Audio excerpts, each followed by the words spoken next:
Matt, a point here on the road at Bristol Rovers in what was a really good game. Were you pleased with that? Yes, it was a really good game. Great advert for League Two football. I thought Bristol Rovers were outstanding in a way. They put us under pressure and got us deep at times and threatened our area as much as our goal. We showed resilience when we needed to show resilience. Didn't quite show enough quality on the day. When the moments we did show quality, we created chances, and we probably had the better chances as the game went on and towards the end. But I'm probably content with a draw. I think that's a fair reflection on what the game was. But two good teams going at it today. Plenty of people were concerned when Czech Diabate was stretchered off. What's the diagnosis there? We think he's fallen. I think he had a coming together with Ryan Loft earlier, a couple of minutes earlier in the game, where he's fallen badly on his side and maybe trapped his arm underneath his ribs. So we'll have to x-ray him. If it's not a rib injury as such, and it might be a oblique, and there's a lot of muscles in around there, and they can go into spasm as well. So it's a worrying sign when a player gets stretched off, especially a young player and one through the academy and one who's been doing so well for yourselves. So we've just got to assess them. Disappointing to fall behind so early from a corner, and Bristol Rovers had a lot of corners today, early on. It was a sloppy moment from us. We've got to defend that near post better. Players have got to go with their markers in a goal side position for longer, and it sneaked in at the near post. So I'm not sure Cam and Sam in that near post zone will be disappointed with that. But that was just the feeling of the pressure. We were slightly under. They started on the front foot and put us under pressure and really hurried our game up, and we never really wrestled control until we got the goal, in all honesty. The goal didn't come out of nothing, but it was a real quality moment again from Giovanni. So we didn't panic at 1-0, and somehow we wrestled ourselves back into the game. And like I say, as the game went on, I felt we were becoming stronger and stronger. But they're a good team. They play really aggressive, progressive football, play through the middle of the pitch, and cut us open at times and made it quite an open game. But both boxes were quite well defended. It was a really good reaction to go 1-0 down, only 14 minutes to equalise, which is always pleasing when they react so quickly. Yeah, you could sense the environment, the atmosphere. It was great. It was great to stand on the touchline and watch how my players reacted. And I think some will be disappointed with their performance and contribution today, but they still contributed in other ways. We didn't play our free-throwing style. We didn't get enough control, enough clean ball to really pass through the opposition.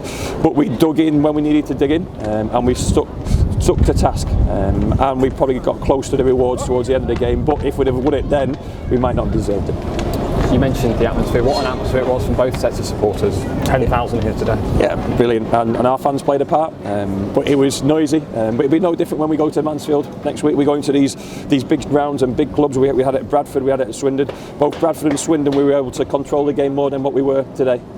And it was almost on a knife edge. And probably both managers are relatively pleased with the way the teams have performed, but we still always want a little bit more. So I think both teams have had a fantastic February, and if both teams continue to perform next month in the vein that they are, then they'll be close to it.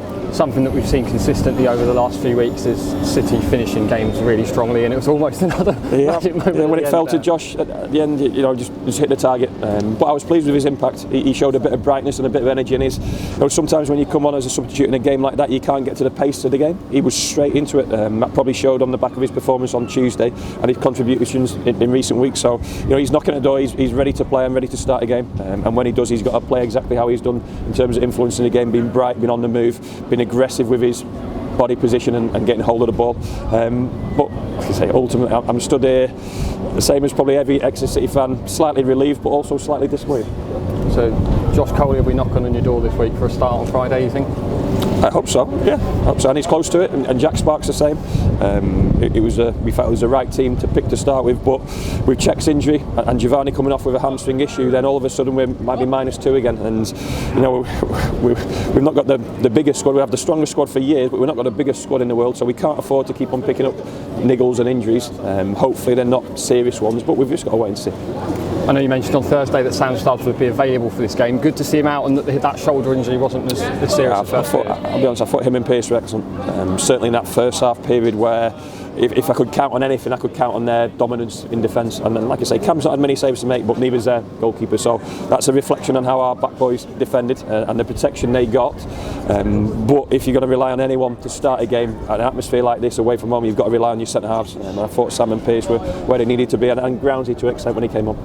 It's obviously a big crowd at Bradford, a big crowd here today. It's good to see that the lads are reacting well to playing in front of big away crowds. I didn't feel the pressure of the crowd changed our performance. I thought the pressure of the game did at times, and we didn't quite get hold of that ball enough, and we gave it away too cheaply in moments where we could have felt we could have hurt the opposition a little bit more. But we work so hard, sometimes it's not quite in your legs to do that real bit of extra in possession, and if you're going to be good at anything, then keep it at one and give yourself a chance. So not too displeased. We push ourselves down and move on to the next.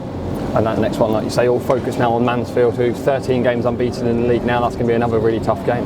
Yep, I went to watch them against, it was at Newport last week, and for 80 minutes of that game they were outstanding, the best team I've seen play at this level for a little while, and Bristol Rovers aren't too far behind them, so there's a lot of teams in good form coming strong towards the business end of the season, so to speak, but we're not in a bad position ourselves, and hopefully the fact that the players are a little bit disappointed in there shows how far we've come.